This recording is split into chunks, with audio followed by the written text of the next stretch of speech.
여러분, 요즘 들어 모공이 점점 더 커지는 것 같지 않으세요?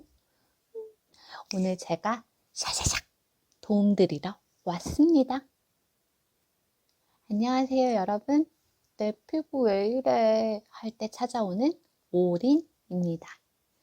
원래 피부가 앵간히 좋지 않고선 아무리 피부 화장을 공들여 해도 모공에 끼거나 요철이 부각돼서 오히려 안 하니만 못하거나 시간이 지나면 금방 무너지고, 우리 모공부자분들 화장할 때마다 한숨 나오시죠. 화장품 고를 때 나름 공부하듯 무척 꼼꼼한 동네 친한 언니, 저 오린이 알려드릴게요.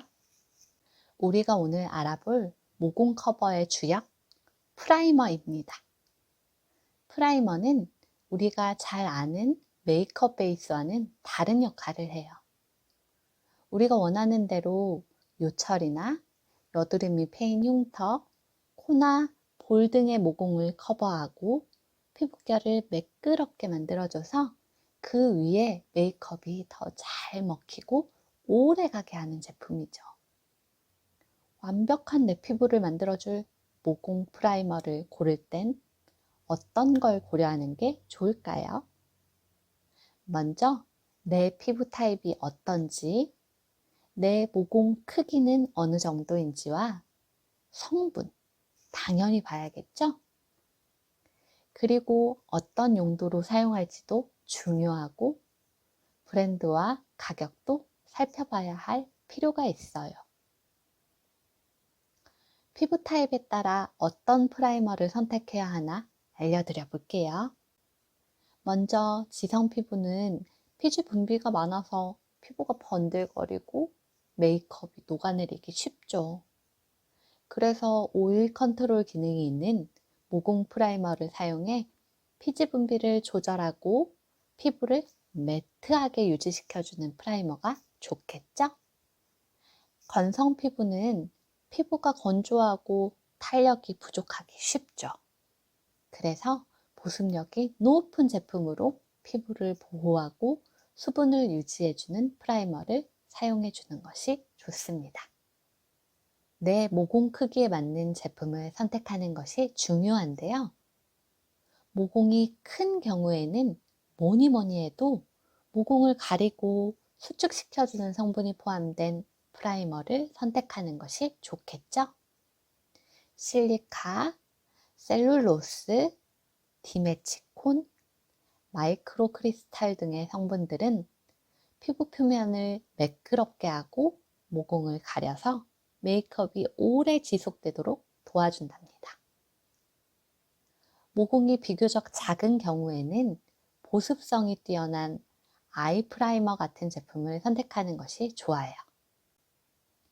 아이 프라이머는 눈 주변의 얇은 피부를 보호하고 눈썹과 속눈썹을 깔끔하게 정돈해주는 역할을 하는 아이인데요.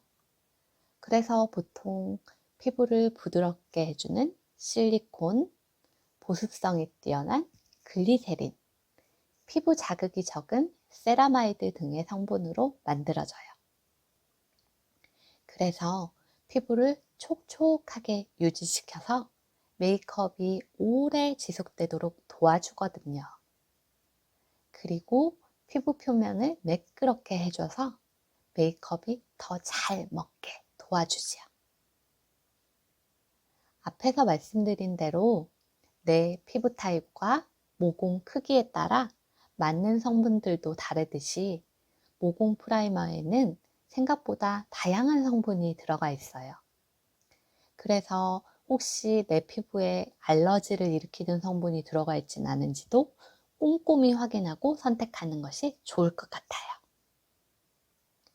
모공 프라이머는 메이크업을 잘 먹고 오래가게 하기 위해 사용되기도 하지만 요철이나 여드름 흉터, 모공 등을 메꿔서 피부결을 매끄럽게 만들어주기 위한 용도로도 많이 사용하시잖아요.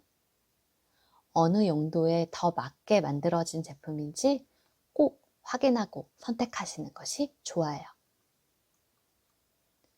일반적으로 유명한 브랜드의 고가 제품일수록 품질이 높은 편이지만 가격이 높다고 해서 꼭 다 좋은 제품은 아니죠. 앞에서 말씀드린 여러 사항들과 내가 생각한 가격대를 고려해서 선택하시면 더 효율적일 것 같아요. 그럼 이제 프라이머를 바르는 방법을 알아볼까요? 우선 깨끗이 세안을 하시고 기본 스킨케어를 충분히 촉촉하게 흡수시킨 뒤 프라이머를 사용해 주시면 됩니다. 먼저 전체적으로 프라이머를 아주 얇게 골고루 발라주시거나 특히 모공이 크거나 요철 등 문제가 되는 부분을 집중적으로 얇게 덧발라주세요. 이때 손가락보다는 브러쉬나 스펀지 같은 도구를 사용하시면 더욱 깔끔하게 발라줄 수 있어요. 너무 두껍게 바르면 그 위에 선크림이랑 파운데이션까지 얹으면 밀릴 수 있거든요. 프라이머가 건조하게 흡수될 때까지 기다린 후 파운데이션 등 다음 메이크업을 진행해 주시면 됩니다. 만약 프라이머가 밀린다면 어떻게 하면 좋을까요? 저도 그런 경험이 있었죠. 이럴 땐 지우고 처음부터 다시 해야 하나 당황스러울 수 있는데요. No, 안 그래도 돼요. 몇 가지 대처법이 있는데요. 프라이머가 밀린 부분을 부드럽게 티슈나 화장솜으로 살살 밀어내면서 다시 한번 모공에 밀착시키셔도 되고요. 아니면 프라이머가 밀린 부분을 팩트 브러쉬를 사용해서 가볍게 살짝 붙여주는 것도 꿀팁이에요. 그리고 프라이머가 밀린 부분에 살짝 물을 묻혀서 다시 살살살 발라주고 부드럽게 흡수시켜주면 해결되기도 해요. 화장은 하는 것보다 지우는 것이 더 중요하다. 그럼 프라이머를 지우는 방법에 대해서도 알아볼까요? 프라이머는 따로 각별히 신경 쓰실 만한 것은 없고 평소 사용하시던 메이크업 리무버나 클렌징 오일 등의 제품으로 메이크업을 지우면서 같이 제거됩니다. 알코올이나 강한 세정제 성분처럼 피부가 건조해지거나 자극이 되는 성분은 되도록 피하시는 게 좋겠죠? 만약 프라이머를 자주 사용하면 어떻게 될까 궁금하지 않으신가요? 프라이머를 너무 자주 사용하면 피부가 건조해지거나 각질이 생기는 등의 부작용이 생길 수 있어요. 왜냐하면 프라이머는 모공이나 요철 같은 부위에 막을 씌우는 거잖아요. 그래서 자주 사용하게 되면 피부가 숨쉬기 어려워져 피부가 지칠 수 있거든요. 그래서 프라이머는 너무 자주 사용하는 것보다는 일주일에 2, 3회 정도 사용하는 것이 적당하다고 할 수 있어요. 그리고 당연히 프라이머를 사용했는데 피부에 불편함이나 자극이 생겼다 하면 바로 사용을 중단해야죠. 내 피부에 안 맞는 거니까요. 그럼 여기서 보너스! 모공에 효과가 좋은 성분에 대해서도 알려드릴게요. 먼저 살리실사는 각질 제거와 함께 모공 속 노폐물을 제거하고 염증을 진정시키는 효과가 있고요. 알로에베라는 염증을 진정시키고 피부를 진정시키는 효과가 있어서 모공을 개선하는 데 도움이 된다고 해요. 차 추출물은 항산화 작용으로 모공을 개선하고 피부에 윤기를 더해주는 효과가 있고요. 니아신아마이드 역시 모공을 개선하고 피부를 진정시키는 효과가 있습니다.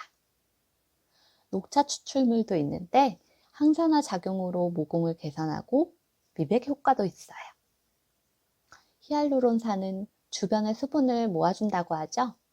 이런 보습 효과로 피부를 유연하게 만들어줘서 모공 개선에 도움을 줄 수 있습니다. 마지막으로 비타민 E. 피부 보호 및 항산화 효과가 있어서 모공 개선에 도움을 줄 수 있다고 알려져 있습니다. 이러한 성분들은 모공 개선에 효과가 있다고 많이 알려져 모공 케어 제품에 많이 사용되죠. 하지만 아무리 모공 개선에 효과가 있다고 하더라도 내 피부 타입과 상태에 맞는 찰떡인 제품을 꼼꼼하게 따져서 선택하는 게 좋겠죠? 그럼 오늘 제가 알려드린 방법으로 모공 관리도 잘 하시고 커버 제품도 잘 선택하셔서 여러분의 더 나은 내일에 도움이 되었으면 좋겠어요. 세상에서 가장 소중한 나를 좀 더 아껴보아요. 피부는 나를 아껴주는 만큼 좋아질 수 있어요. 오늘 영상이 유익하셨다면 구독과 좋아요 눌러주시고요. 궁금한 부분 있으시면 댓글로 남겨주세요. 여러분과 함께 할게요.